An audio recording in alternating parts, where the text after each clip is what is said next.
Hey, I'm Ellen, and I'm back with 5 different things I tried with my kids this week, plus my honest take on whether they were actually worth it. This time we remade a candy recipe that my kid would trade me for, honestly. And it basically has no sugar, so it really is the best bribe ever. At this point, half our town knows about butter candy because she talks nonstop about it. So we're gonna go through that. So the first thing we did this week was called butter candy. I have made this before in the past with my 3-year-old, and she absolutely loves it. It's like a really easy toddler-friendly recipe, and it doesn't take any baking, no heat, so it's really easy. The first thing you're going to need is some freeze-dried berries. Last time we made it with freeze-dried raspberries, and this week we made it with freeze-dried blueberries. So the other ingredients you're going to need is a little bit of sea salt, some honey or maple syrup if you want sweet candy. If you want sour candy, then just the freeze-dried berries are going to be just fine on their own. And you're going to need butter. Other equipment you're going to need, I found a KitchenAid mixer was really helpful, as well as a mortar and pestle and gummy molds or candy tray molds. The first thing we did was with my toddler, I just let her go at it, crushing all the blueberries. And then after this, you can either choose to strain out just the powder, and then your butter candy is going to be really smooth and creamy. We decided this time, because that's what I've done in the past, this time I was going to try just keeping all the berries in there because there wasn't much powder, like if you strained it all out. So I figured, what if we just keep it in there, keep the fiber in there, let's see what it turns out to be. So it did end up being great. It was definitely more flavorful. However, it did not look as pretty. Like, it didn't look like butter. It didn't look creamy.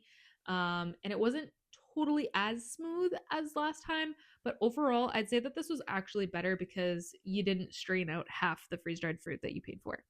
So we did that, and then you're going to put it in your KitchenAid with the butter, and then you're going to cream it, and you're going to kind of mix it all together with the honey, salt, until it turns a slightly like more white color, and then it's pretty much ready. So there's not a ton to this, just making sure it's really nice and smooth and blended. Then I took the trays. So in the recipe that I follow, which I'm going to link down below, she recommends piping the butter candy. So like putting it into an icing bag and piping it into really pretty little candies. I tried this like 6 different ways. It did not work. I had just butter explosion after explosion all over everywhere, all over my hands, so greasy. And then by then it was like melted because I'm trying to pipe it. So I tried with the piping bag. I also tried with just a Ziploc bag. I tried with a freezer bag.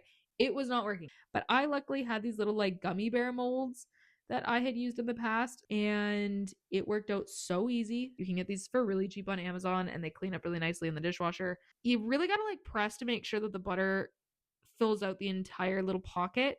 If it doesn't, it's really no big deal, but you can kind of see by turning it sideways through the silicone if it's reached the bottom or not. Again, it's not a big deal if it doesn't. So then you pop these in the freezer.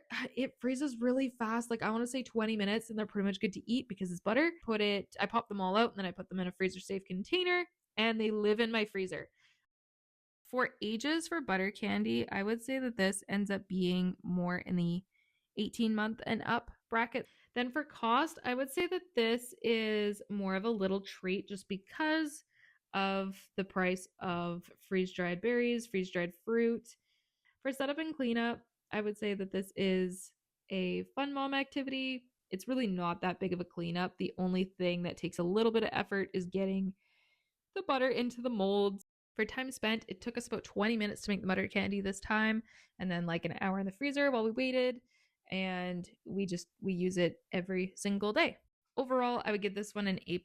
I will be making this until my kids request it no more. I'll probably even just be making it for myself. The next thing that we tried this week, this was actually my husband that did this one because I was so sick last week, was lazy tracks is what we're calling them. So they are pretty simple to put together. All he did was put together paper towel tubes as well as some boxes. I think he used some tape. Here's like an example of a little one he made, and then some toy cars. So this one's like really easy to put together. It took him all of, I think, a minute and a half.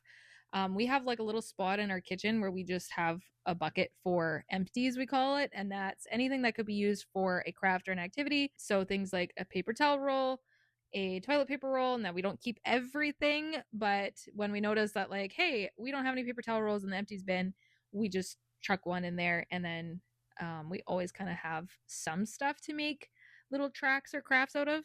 The ages for this one, I would say 12 months and up, probably, maybe a little bit younger than that. So as long as they can figure out how to put a toy car at the top of the track or the tube or whatever it is, then they're pretty much ready to do this activity. Cost, free, setup and cleanup, a lazy mom or lazy dad activity.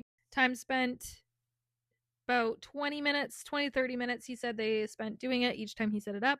And then overall, I would give this one a B. It's nothing groundbreaking, but it is a solid activity that the kids just like get really excited about because it's something different, it's something new, and you could go as big as you want with this, as small as you want, as simple as you want, or you can get into decorating, turn it into a craft.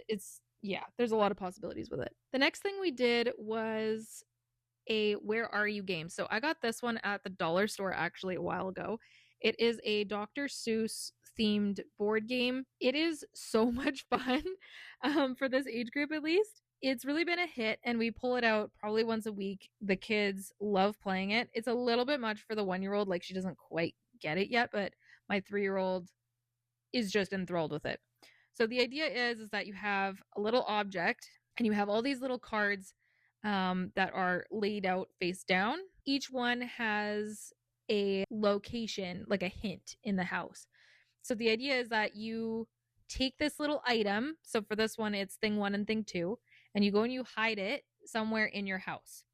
Then you come back and the other team flips over these little cards and it has questions on it like, is it in a room with a lamp? And then the person who hit it either puts it in the yes pile or the no pile.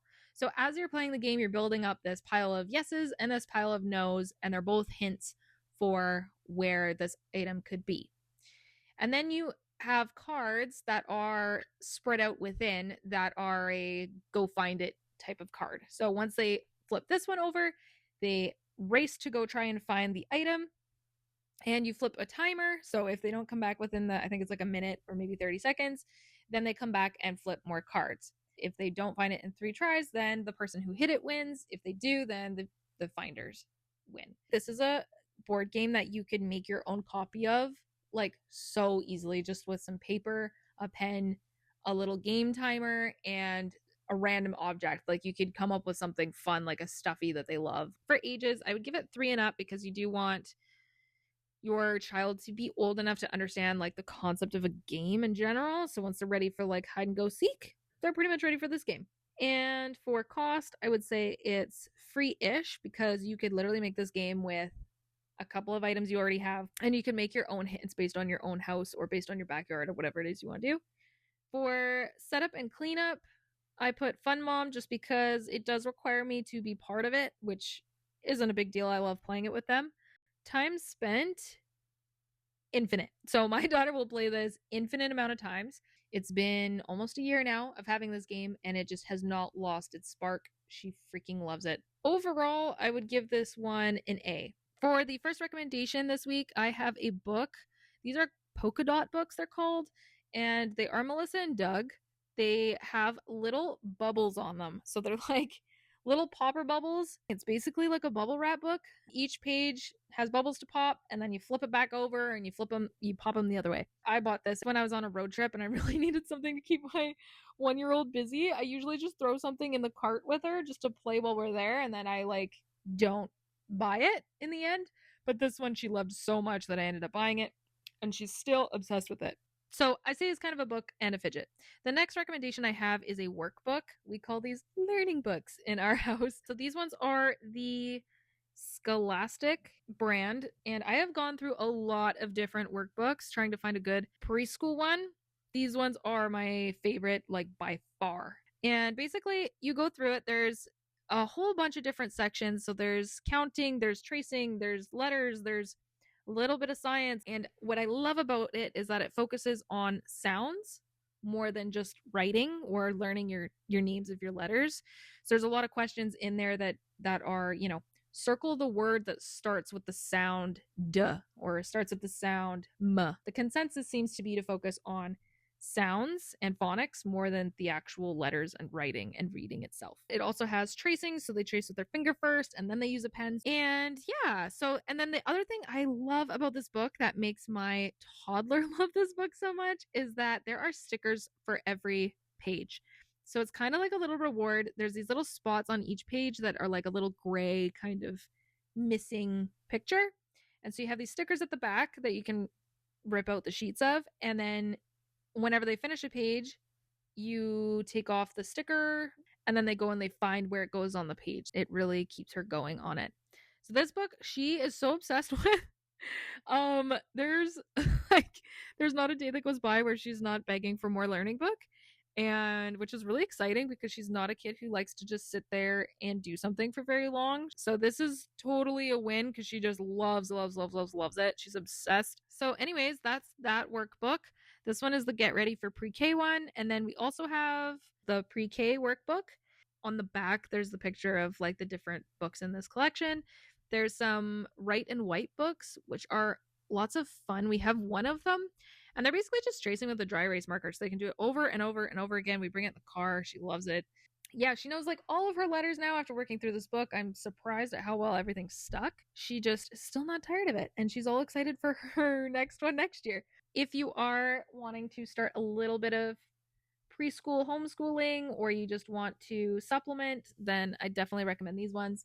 Again, I've tried 4 or 5 different books, like including online printables and things. None of them were most of them were too repetitive, or they didn't have enough phonics, or they were too focused on actually like writing, or they had too much like arts and crafts in them and it was just too much setup. This one is really well rounded and we all seem to really love it.